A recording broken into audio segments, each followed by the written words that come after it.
All right. Welcome to another episode of the Humanization Project. I am here with my dear friend Jana White, who is not behind bars, and to clarify, has never been behind bars. But she is one of my friends and a really important player in criminal justice reform in Virginia, and someone that I've been wanting to talk to for a while for the Humanization Project. And so I'm excited to have her on here tonight, and I'm excited just to see her today because, times are weird and we're just not getting to see people. So this is the first time we've done one of these interviews on online, so we're testing this out this way. But Jana, you're coming to us. I'm in Richmond, Virginia, but you are in Sarasota, Florida. Right, you're in Florida. So, Jana, can you just tell us a little bit about yourself? Sure. Well, my name is Jana White, and I am a mother of three, and I work for the local government, the city that I live in.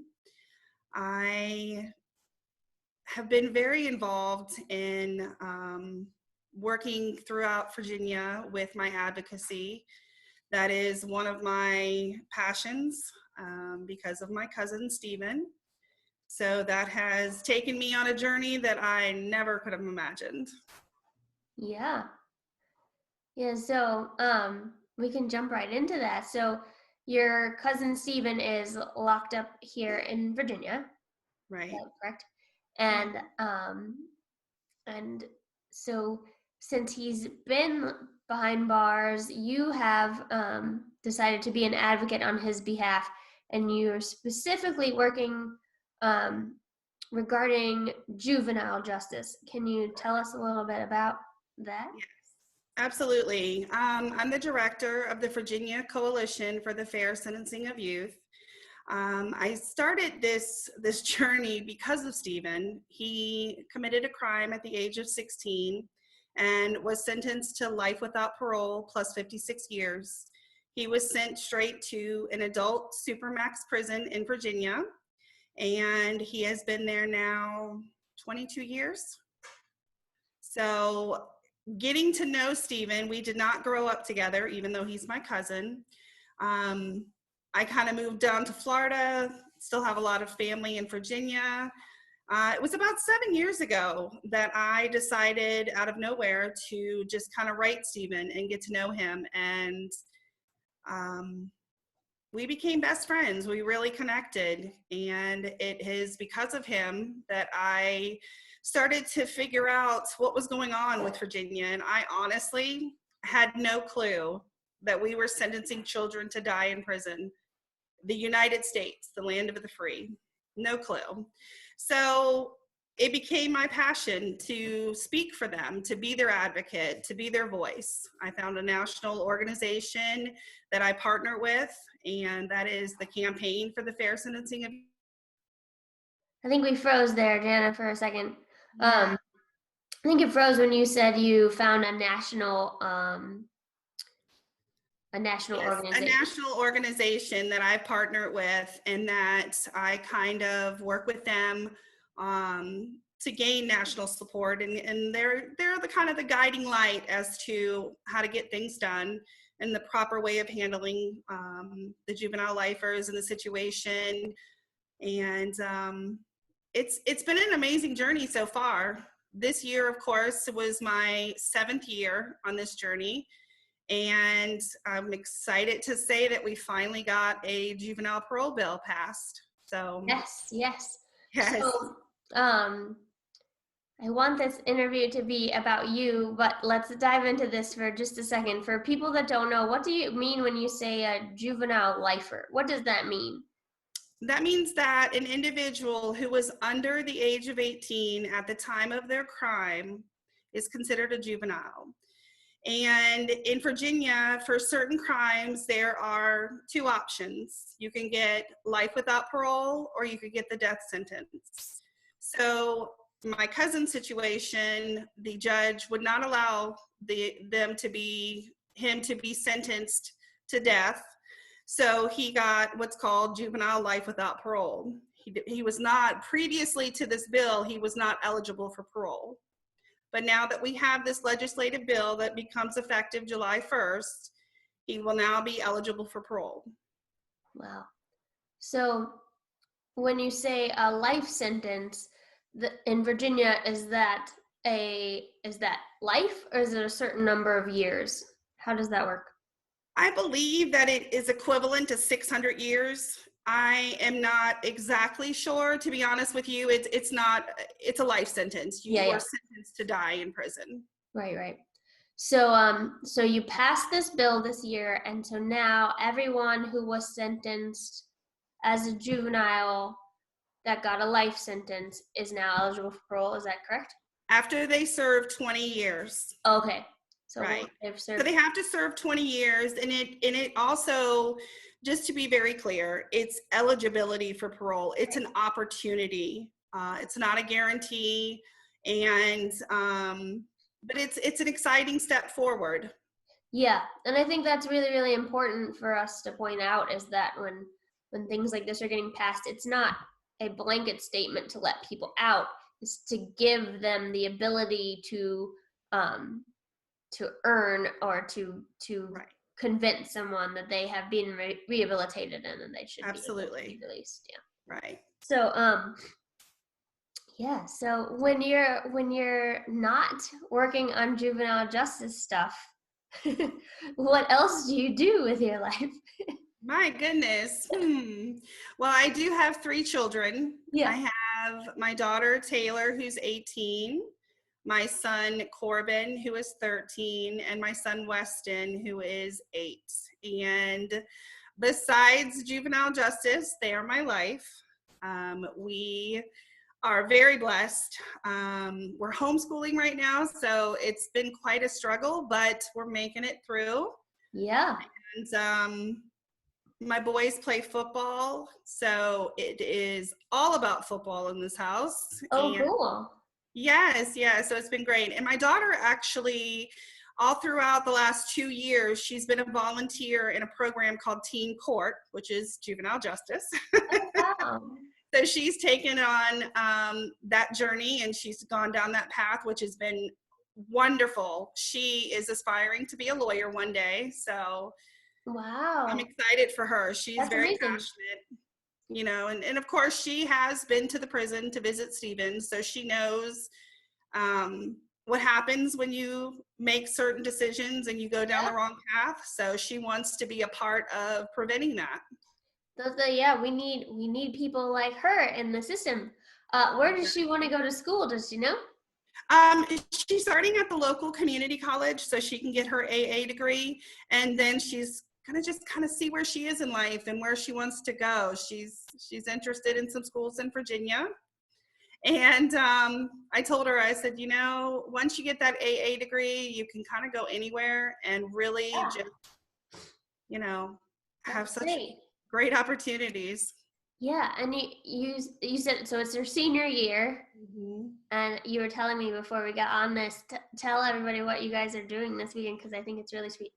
Oh, yeah. So with it being her senior year and her being homeschooled now because of everything happening with COVID-19, they have canceled all the school events, everything, including prom. So I've decided to have a little prom here at my house.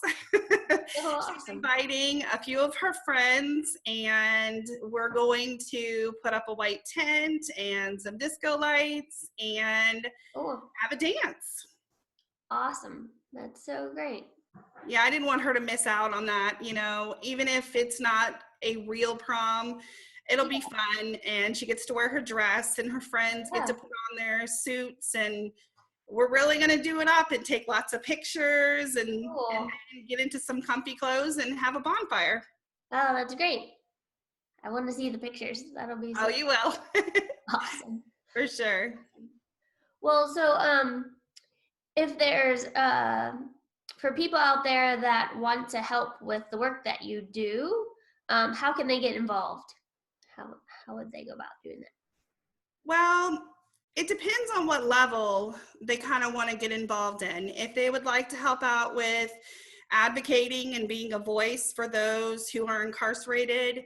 I have a Facebook page, the Virginia Coalition for the Fair Sentencing of Youth, and I can always be reached through the page. But mainly, one of the things to do is to kind of see what's happening in your neighborhood, in your community with your youth, because that's really where this starts.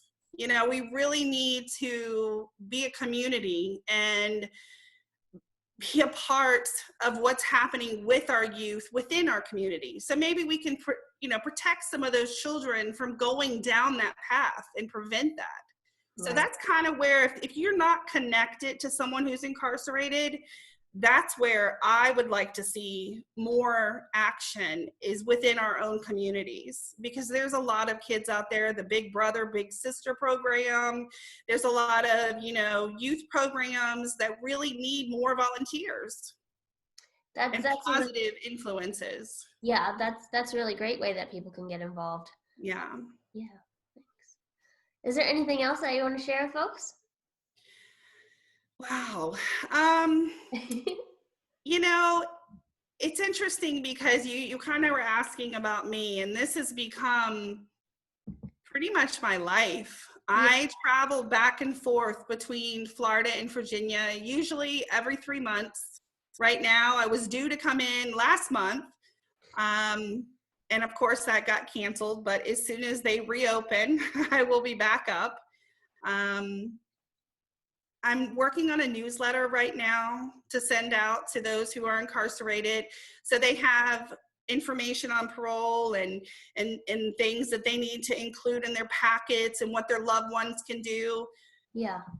It's really become my passion, because I just can't understand how we, the United States of America, can send children to prison. And I don't mean juvie. We're talking about prison, like super max prison. Yeah. And just lock them in there, throw away the key, and say, you know what? You can never be anything. You are far worse than, you're not redeemable. And it's just unreal to me. Yeah. So I had to take a stand.